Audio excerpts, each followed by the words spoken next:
Hi everyone, this is Dr. Susan Marra with Dr. Marra's Medical Minutes, and this is Juju, my office dog, and she's in training and she's 17 months. She's doing a wonderful job. She's greeting you guys when you come to the office. She's watching over us. She's doing a wonderful job. So today I wanted to talk about the triad of mycotoxins, tick-borne illness, and COVID. So obviously I see this a fair amount in my practice, as do probably all Lyme literate doctors. It's very common. And the thing is that all three of them are very immunosuppressive. So, they suppress T cell function. T cells are made in the thymus gland.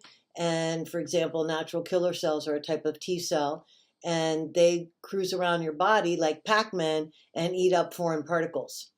Well, when you have that triad, COVID, mycotoxins, and TBD, it renders the T wing of the immune system fairly dysfunctional.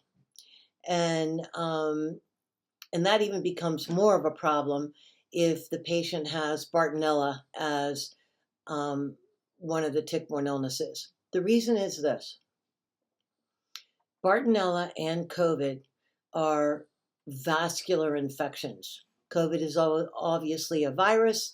Bartonella is obviously a bacteria. They take up residence along the endothelium of a vessel.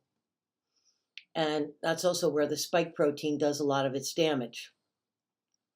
And then as a result of that, the vessels lose their integrity, and they become ill, essentially.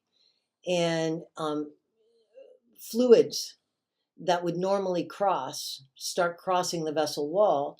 When water crosses into the extravascular space, you get swelling. When blood leaks into the extravascular space, you get bruising.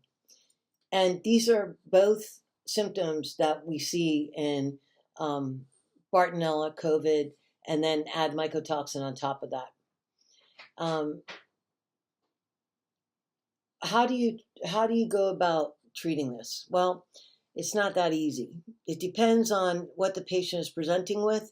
You always treat the most significant symptoms first, and you do kind of a layered approach. And if the outer symptoms are COVID, then you would treat for COVID. If the outer symptoms are tick-borne disease, then you treat for that. It's difficult though, because mycotoxin illness and tick-borne illness look very similar.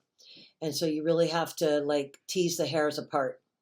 For example, in mycotoxin illness, there isn't pain on the bottom of the feet, and there's not skin stria.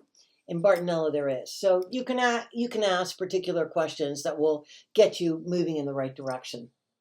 So that triad of COVID, tick-borne illness, and mycotoxin illness, and in particular Bartonella, it's just brutal on the immune system. In addition to which, it can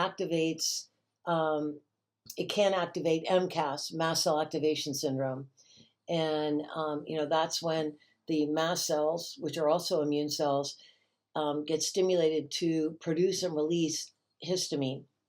And then the histamine really becomes a problem. And you have to use a lot of H1 and H2 blockers, His-DAO, quercetin, luteolin, things like that, to get the MCAS response under control. Because histamine is inflammatory, so it makes the whole system worse. So one of the first things you want to do is get the mast cells under control. Juji, just wait. Get the mast cells under control, and then start to treat the most offending infection. And when you do that, and you come at it from like a layer of onions perspective, you really you will eventually get the patient well. I didn't say cure, well. And the idea is to get patients into a state of remission. Children are more likely cured than adults. Um, I I've maybe seen 5 cures in my career that are adults. I've seen many children that are cured. So, and what I mean by cured is they have no symptoms, 5, 10 years out. So, I hope that you have found this information useful, and I hope you have a wonderful day. Juju says bye bye. Bye bye.